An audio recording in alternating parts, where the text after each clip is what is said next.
Hello, good people. It's your boy, Dr. Justin Grimes, founder and owner of Apply to Graduate School. And I'd like to welcome you to today's discussion on how to get into graduate school with a low GPA.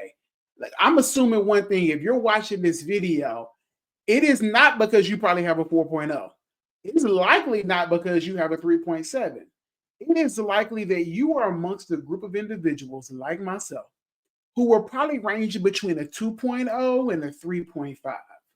Now, as we get into this, I want to make sure that you know that you can always visit our website at applytograduateschool.com for a number of resources to support you on your journey of getting to your degree. Okay. And so for today's discussion, I know you just don't want to look at me and hear me talk, right? Like, you want some steps and some tips that are going to help you. You want to know, Dr. Grimes, I've heard your story where you had a low GPA and you managed to complete a master's and a doctoral degree. So how exactly did you do this? I know another thing about you is that you are more than your GPA. You are more than the test score that is revealed to you when you take that test, the GRE, the GMAT, whatever that is, okay? And I know that you want to start your master's or your doctoral degree or specialist degree. I know you want to do that. I also know the fears there. The fear that I am going to be judged based on a period of my life. And if you don't know anything else, your transcript is just a small fraction of your life. It's not the totality of your life. It's a small piece of paper that reflects back what you did academically at one point in your life. And I know that the individual you were then when you started this is not the person you are now. And I am excited about not only your decision to pursue a graduate degree, but your decision to say, I am not going to let my GPA define me. I am going to, regardless of what they say, regardless of what I read, I am going to still apply anyway because I have value, I have expertise, I have something to give to the world, and I don't want to hold it any longer. If you believe that, like I believe that, I need you to indicate some way, form, or fashion to yourself. You can give yourself a round of applause, give yourself a high five. You can write a comment if you're watching this on YouTube. Whatever you want to do, I just need you to get excited about you, okay? Because the main secret, y'all, of how I got in is because I'm excited about me. And if I'm excited about me, I know I can get other individuals who are in the positions to make the decisions to be excited as well. So before we get into all the things that I'm about to teach you today, I got 7 action steps that I want you to take. Before I get into these, I want to just share with you my background because I feel like you might be like, yeah, I just want to make sure he ain't pulling no wool over my eyes. I know I see the sweatshirt. You have a PhD and it's not honorary. But how did you get there? How did I know you're not telling me a lie, Dr. Grimes? Cool. Listen, let's go and get into it. Again, this is how to get into graduate school with a low GPA. One thing I want you to start with is the question. Can you honestly get into a graduate school with a low GPA? Can you get into a top tier program? I'm from a top tier institution. Can you get into a program that's listed in the top 5? Can you get into a top 50 institution? Can you get into an institution that offers online or flexible graduate programs? Can you get into a program that is just an addition to what you're already doing? And I want you to know that, yes, you can. But before we get there, I need to define something for you. Let me define what I mean by low GPA. I am saying that if your GPA is below the minimum GPA required, so you're looking at the graduate school application, and they say that we only accept individuals who have a 3.0 or more, a 3.5 or greater, and your GPA is below that number, I am talking to you. Or even if you are at the right number, right? But you recognize that they tend to, from your discussions and what you've read and what you've come to understand, that they tend to let people in based on the most competitive applications that they have reviewed with individuals whose GPA reflect this, and you don't meet that. That's my definition of low GPA. So if you're asking yourself, can you get into graduate school with low GPA? Yes, you can. And I know you want to know, how do you do this? And I'm here to teach you that today, okay? I'm here to teach you how you can do this. I'm teaching you what you need to know so that you can, okay? So let's go ahead and get into it. I just want to play with my views to make sure I like what I got here, but I think this is a little bit better, okay, y'all? So let's go ahead and continue. Let me start with sharing my story. If they gave degrees for the most social individual, the leadership degrees for individuals who were involved in everything on a college campus, y'all would have probably had 2 or 3 of them in here, because I enjoyed everything about the social aspect of college. I love the leadership opportunities. I love Greek life. I love connecting with people. I'm a people person. Now, my undergrad is in computer information systems, and I remember going in the area where I got it at the University of Arkansas. There are 3 major corporations in that area in Northwest Arkansas. You've got Tyson, Tyson chicken beef, all the chicken you eat, products from Tyson. Okay, not all of it, but maybe Purdue. Then we have JB Hunt Trucking Company, and then we have Walmart Corporation. These are global companies, billions of dollars. And I remember going into the Walmart corporate office and seeing things that bothered me. When I saw some things that I'm like, they got tape on the floor. Why are these chairs tore up? Why is everybody sitting in a cubicle? Yeah, I'm not a cubicle type of person.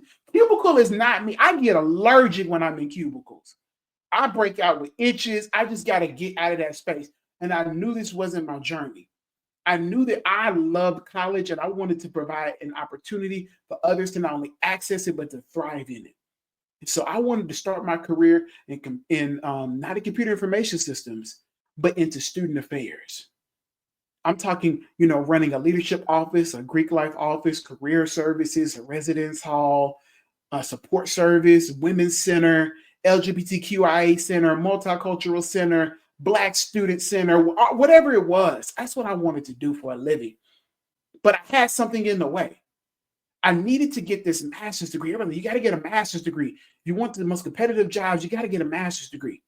Okay, so I'm gonna go get a master's degree. So what I need to do, you need to apply and you need to, take this test. They call it the GRE, the Graduate Record Examination. You need to get a certain score. Okay, cool. So let me start looking at some programs. I was already at the University of Arkansas. I never even thought about leaving the U of A. I was like, I ain't going nowhere. This is cool for me. Let me apply. Y'all, I had a 2.776 undergraduate GPA. The minimum requirement for the student affairs program was a 3.0. I also took the GRE. They said, you got to take the GRE. I got a GRE practice manual or book, a capital one. I opened it. I closed it back and said, I'm pretty good. I can figure this out.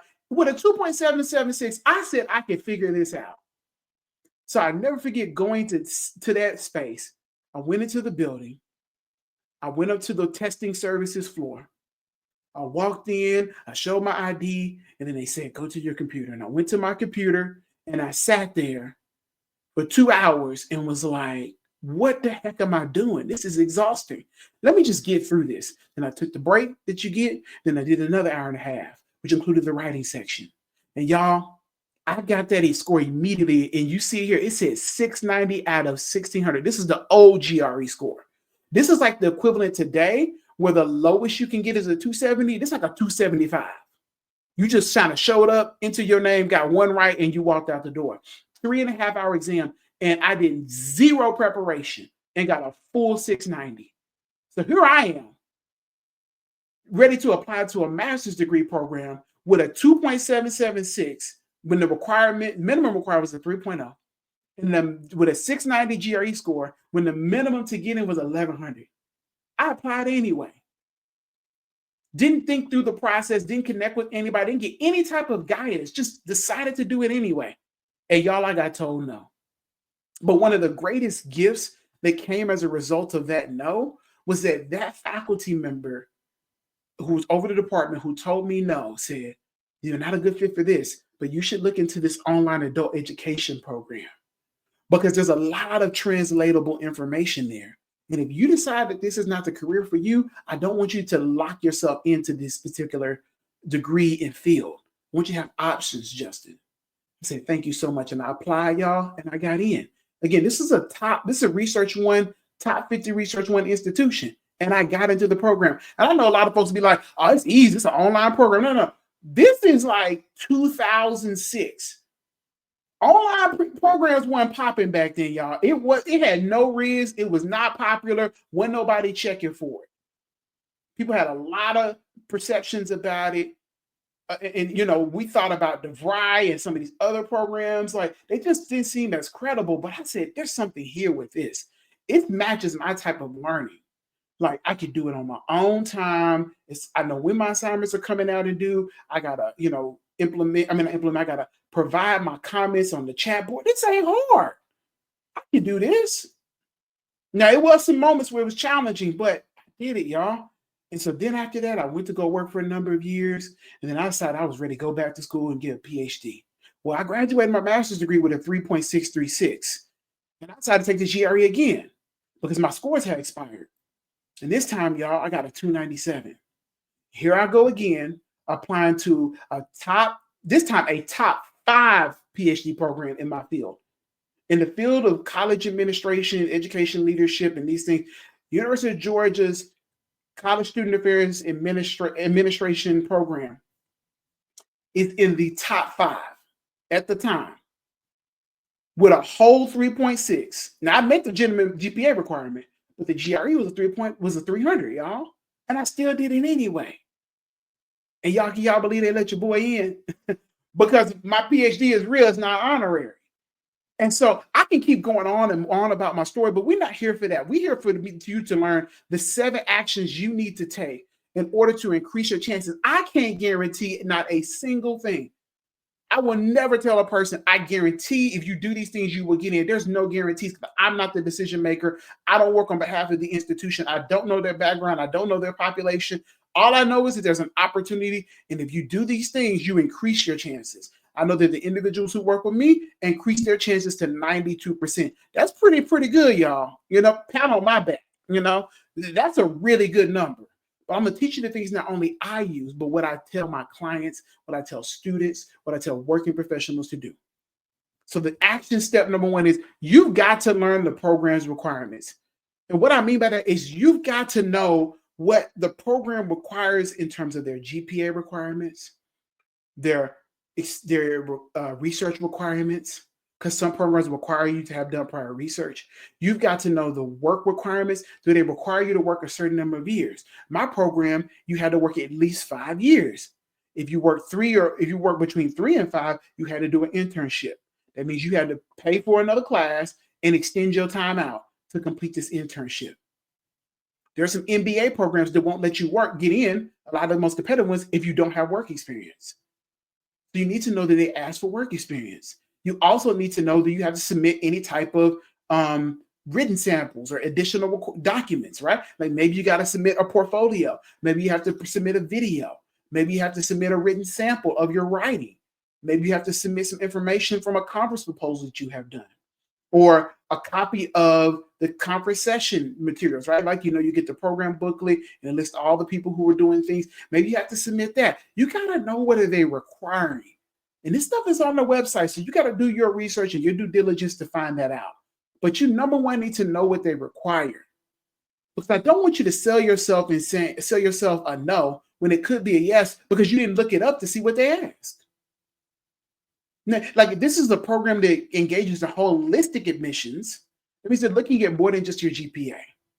And even if the program is not using holistic admissions and you come to realize that they're really serious about this GPA, there are always spaces for contingencies. There are always what they might call wild cards. There are always spaces for people like me and you who don't meet the requirement, but our expertise and our experience and other aspects that I'm going to talk to you about here in a moment make you a good candidate. So I want you to do your research and find out what are they requiring of every applicant for this program. Not only that, but what are the deadlines? Action 2, I want you to speak the program's language. And what I mean by that, y'all, there is certain language that programs use that you got to look it up. They're going to have a mission statement. They're going to have a vision. They're going to have some language around their program that describes the work that they do. And you want to know what that language is. You've got to speak this back to them. If they value diversity, if they value independent thinking, if they value student development, ethical growth, leadership, research, whatever these big words are, you've got to use that in all your materials. Because again, this is not about your GPA. This is about you showcasing other things about yourself that make you a stellar candidate. So if you want to get into graduate school with a low GPA, you've got to follow action step number 2, which is speak the program's language. You've got to spend some time, again, on the website looking at the common words that they use. If this was a job application, we would say keywords. You've got to identify those things. And you can use ChatGPT and other forms of AI to assist you with finding that out. And you've got to make sure that your personal statement, your resume, your application reflects the language that the program uses, not what you think that they use. If you want to get into graduate school with a low GPA, you need to make sure that you attend recruitment events and webinars hosted by the program. A lot of times these programs are hosting events. There are some that they do on campus. There are some that they do virtual. Considering we're a global society, a global world, and we know that there's talent everywhere, not everybody can come to the physical campus. So during the pandemic, one of the gifts that came from that is access to virtual options. So a lot of programs are doing virtual events, virtual open houses, virtual program sessions, virtual lunch and learns, to learn about their program, to hear from the faculty about their research. You are going to attend these. This is not an option. You've got to attend these events if you want to get in with a low GPA. Why is this important? Because number one, you're going to learn everything about the program. They're going to tell you this. Number two, you're going to learn about the decision makers and what they're interested in. Number three, you're going to get a chance to see what your competitors are and what they're saying, what they're asking, or your future classmates, whichever you want to call them. And then number four, you're going to get FaceTime with people. People are going to see your face. If it's a virtual event, you're not sitting on there with your screen off. I need you to be in professional dress. I need you to be present and engaged. Cut off your phone. Get rid of all distractions and be present. Be present in the chat. Let them know that you're interested. Okay?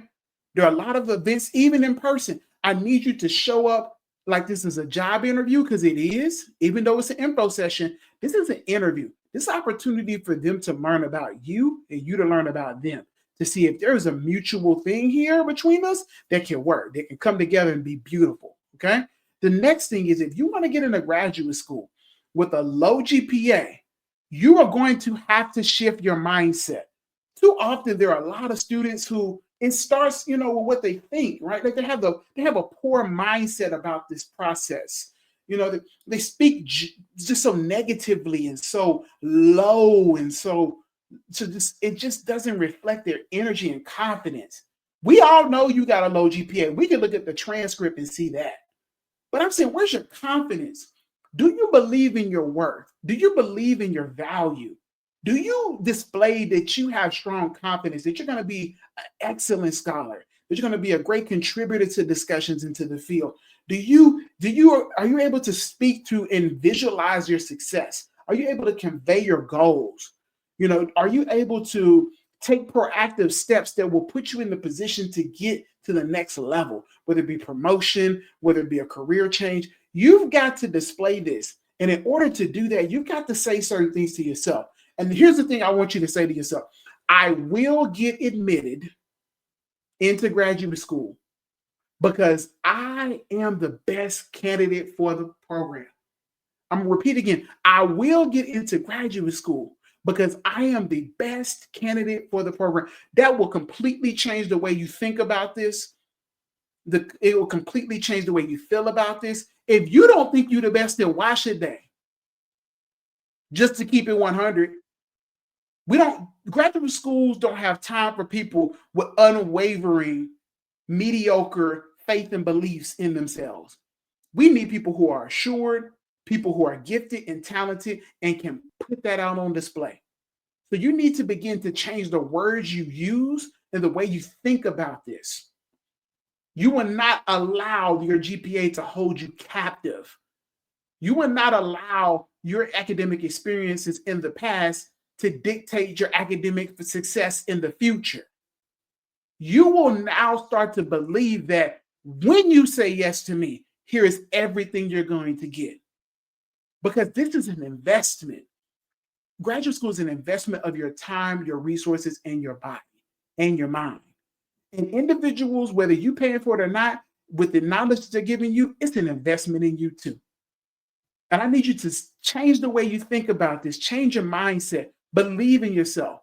If you want to get into graduate school with a low GPA, you've got to strengthen other areas of your application. Now, here's the key, y'all. I told you from the very beginning what my GPA was. I told you and showed you what my GRE score was. I never met the minimum requirements.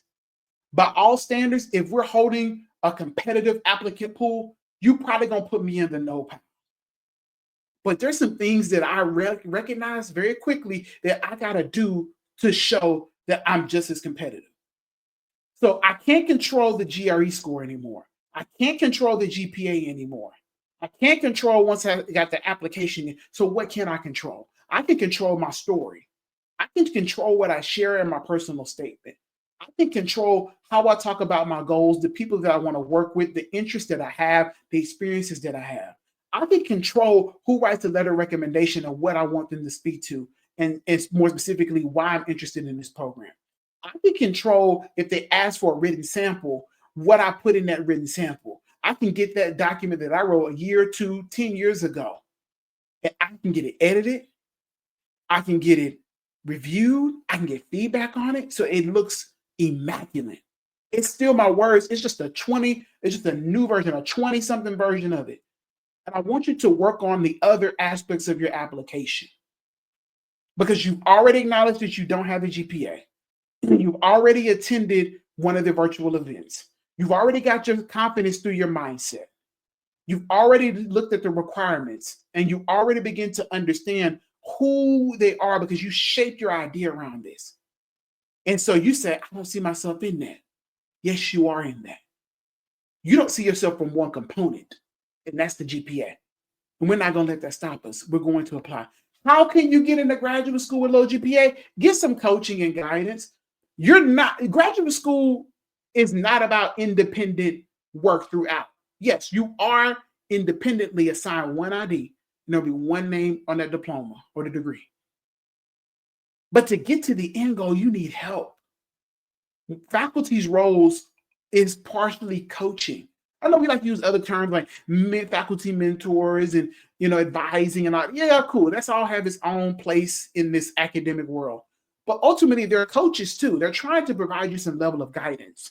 And so you've got to be receptive to that type of help. You've got to be receptive to that feedback. That can be really hard for a lot of people because they don't want to be told no, or they don't like receiving feedback that makes them feel like they're not as good. Here I am with a low GPA. See, I knew I couldn't do it because I didn't meet the requirement. You can't go into this process with that. You've got to get some assistance and help. You may be a great writer. My first GRE, I got a 5 out of 6 on the writing score. Second time, I think I got a 4.5, maybe a 5 as well. So writing wasn't the challenge necessarily. But academic writing is not regular writing, y'all. It's a lot different. But I knew in order to strengthen the other areas of my application, I needed to get somebody to review this. I need you to look over my resume. I needed help. I needed you to look at my personal statement. I need to do mock interviews. I had 5 people do mock interviews with me so that I could prepare myself for my graduate school interview that I took when I had the flu virtually for my PhD program. And so imagine if at that moment what it felt like to not be in the best health, but I was prepared for what I was getting ready to be asked. You've got to get coaching and guidance in this. And that's what we're doing at Apply to Graduate School, providing you with that in our coaching program. We're doing the interviews. We're giving you the resources and supports to help you write your personal statement. We're editing and reviewing your documents. We're going through and offering you the step-by-step guidance you need so that you can increase your chances to get into graduate school, because you recognize that you're not meant to do this thing alone. We're not put on this earth to be alone. We're not put in the graduate programs and admitted to do it alone. And so you are not going to do this process of applying alone, especially with a low GPA. How do you get into graduate school with a low GPA? You send thank you emails after you've applied. Now, I learned that there's kind of a sweet spot to do this, because there's the period when the deadline is. There's the period when they start to write, to review applications. And you want to find a way to get in that middle. So send the thank you email. Send the physical thank you card or letter in the mail. They may get a bunch of emails. Y'all know emails get lost. We got to be honest. Some of us don't read our email. They go to spam. We just don't care. But what doesn't generally get lost is a physical item. So send a thank you. You know what? If you really, really want to do it big, go ahead and create you a personalized thank you card on Canva. Okay? With your image on there. And some quote that you live by or whatever it is, just something to say, thank you for the opportunity to connect with you. I look forward to partnering with you. I look forward to adding to being your peer. I look forward to learning from you. Whatever the tagline is, go to your local place or go online and get that thing printed. That's personalized. Put some color on it, okay? I wish I had access to some of these things when I was applying. All I had was an old school thank you note that said thank you on the front. And that's minimally what I did, y'all. These are the 7 action steps that I took, because I recognize that your GPA does not define your potential, Justin. Yes, you had that 2.776. Yes, you had that 690 GRE score. Yes, you had that 16 out of 1600. And yes, you had a 297 GRE score. But you're more than your GPA. Your GPA does not define your potential. I was in the PhD program and master's program with some of the most brilliant scholars in the world, in my opinion.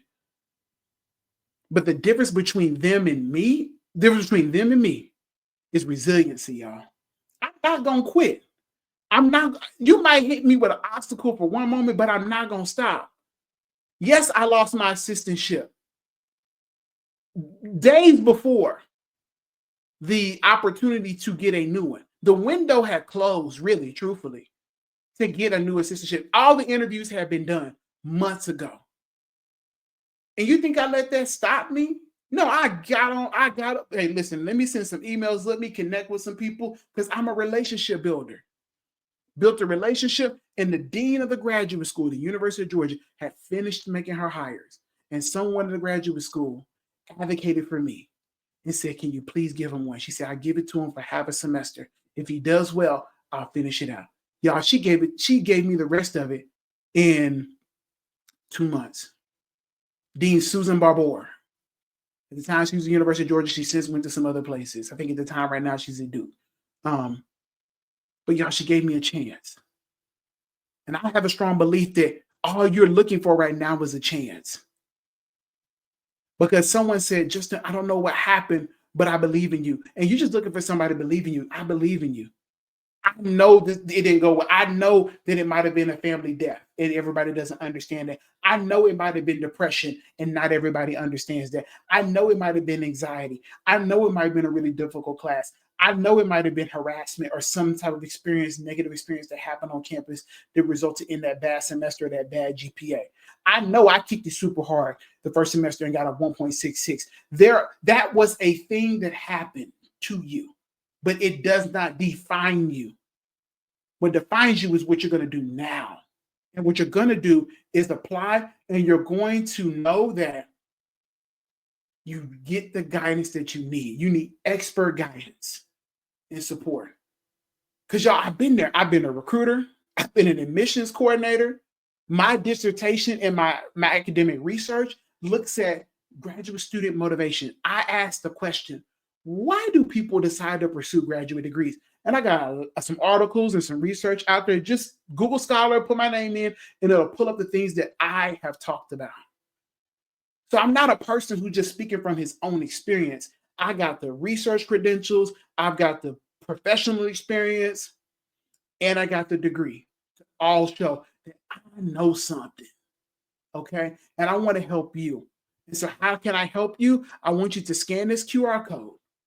I want you to schedule a time to meet with me so that we can talk more about your academic experiences and, more importantly, your academic goals, your professional goals. We're going to talk about your why. I want to understand what challenges are in the way from you getting to it. What is keeping you from saying, I can do this? I know the GPA is one of them. We can talk about it. I've been completely transparent with you about my experience and what happened with me. And now is your turn. Now is your turn to apply. You've got the 7 action steps ahead of you. You don't need anything else but to apply.